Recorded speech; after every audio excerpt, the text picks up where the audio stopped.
toi? Ça va, je suis stressé. Je suis oppressé. J'ai un gros problème. Raconte-moi alors. J'ai un gros problème, pour ça que je viens vers toi. Qu'est-ce qui se passe?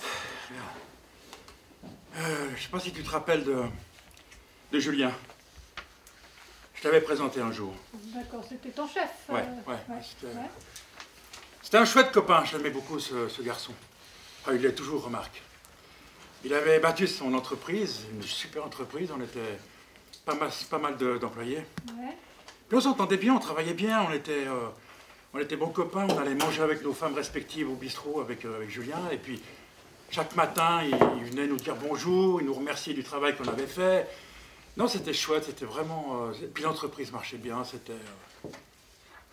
Jusqu'au jour où il nous a convoqués dans son bureau et pour nous annoncer qu'il allait prendre sa retraite. Et par la même occasion, il a profité de nous présenter son successeur. D'accord. Alors voilà, il s'appelle Maurice, ça fait maintenant une année que je travaille avec lui. Je dois dire que les 3 premiers mois étaient bien. Vraiment, c'était chouette, il y a une bonne ambiance. Honnêtement, je ne sais pas du tout ce qui s'est passé. À un moment donné, il s'est braqué contre moi. Je ne comprends pas. Et on s'est pris de bec un jour. Et quand on s'est pris de bec, j'ai monté le ton très haut. Et un jour, il m'a convoqué dans son bureau. Et il m'a dit, si vous continuez à monter le ton comme ça, Yves, je vous fous la porte. Alors évidemment, après 20 ans d'existence dans une entreprise telle que la sienne, où tout allait relativement bien, il n'y avait a priori, il n'y avait aucune mauvaise humeur entre Julien et moi. Et avec Maurice, ça a été juste le délire, quoi. Et je suis effectivement maintenant en état de choc. Je n'arrive pas à comprendre ce qui se passe. C'est la première fois que je vis un problème pareil.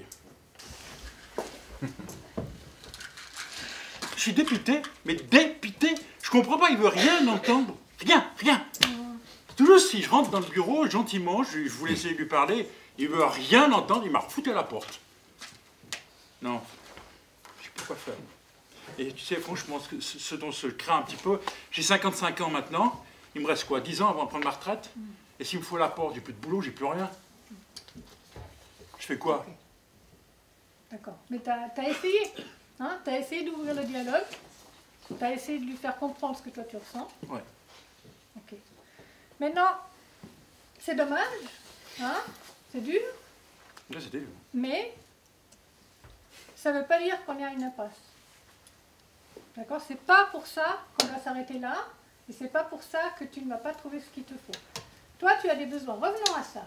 Tu m'as parlé de valorisation, tu m'as parlé de stabilité. Ouais. Ce que je te propose de faire, c'est regarder si on ne peut pas trouver cette valorisation et cette stabilité en dehors de cette relation avec Maurice. D'accord? Vu que pour l'instant, ça n'a pas l'air de pouvoir bouger. Donc, regardons un petit peu ailleurs. Je sais que tu es très impliqué dans le travail, ouais. Hein, c'est là que tu cherches la valorisation. Regardons peut-être ailleurs. Ce que je te propose de faire, c'est juste de penser pendant une petite minute à des moments dans ta vie où tu as rencontré des situations, où tu t'es retrouvé en face de quelque chose qui t'a vraiment donné envie de faire, d'essayer, de participer à quelque chose, où tu te dis « Ah, chouette, ça j'aimerais tellement faire ». Mais à ce moment-là, tu n'avais peut-être pas le temps, ou c'était pas le bon moment, ou tu n'avais pas les éléments nécessaires pour avancer là-dedans. Mais quelque chose qui pourrait vraiment te booster et te donner cette valorisation que tu recherches pour l'instant au travail. Si j'arrive au bureau, je pense que je vais essayer de ressentir ça et de continuer mon travail en lâchant prise complètement. En faisant abstraction de tout ce qui s'est passé autour de moi pendant tous ces derniers 6 mois. Et puis de le vivre et de continuer le travail. Et on verra peut-être qu'avec le temps, Maurice changera, je ne sais pas, mais je ne vais plus m'attendre à ce qu'il change. J'attends que moi je change premièrement, et puis peut-être que ce sera bénéfique pour l'entreprise, je ne sais pas. Mais ouais, moi effectivement, le théâtre c'est génial. Avec cette petite histoire qu'on a faite avec Yves, c'était un mélange d'impro, mais aussi d'inspiration d'un événement que j'ai vécu avec une cliente il y a quelques années.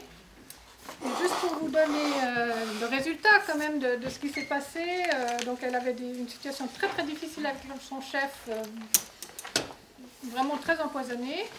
Il n'y avait vraiment pas d'issue et elle s'est lancée dans autre chose. Et quand je lui ai parlé 6 mois après, on s'est vu 2 fois d'1 heure, quand je l'ai vu parler 6 mois après, elle m'a raconté que ça avait complètement dissous cette animosité qu'il y avait avec son chef. En fait, elle a lâché prise, elle a vraiment pris du recul, arrêté de focaliser sur ses attentes à elle par rapport à ce chef qui ne lui donnait pas cette valorisation. Et ils ont réussi à trouver un équilibre et une entente qu'ils n'avaient jamais eu avant.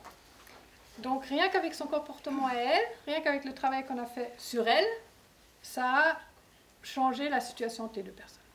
Voilà, juste une petite démo pour montrer qu'on n'a pas toujours besoin de prendre les 2 personnes dans la salle. On peut aussi arriver à quelque chose en travaillant avec une des 2 personnes.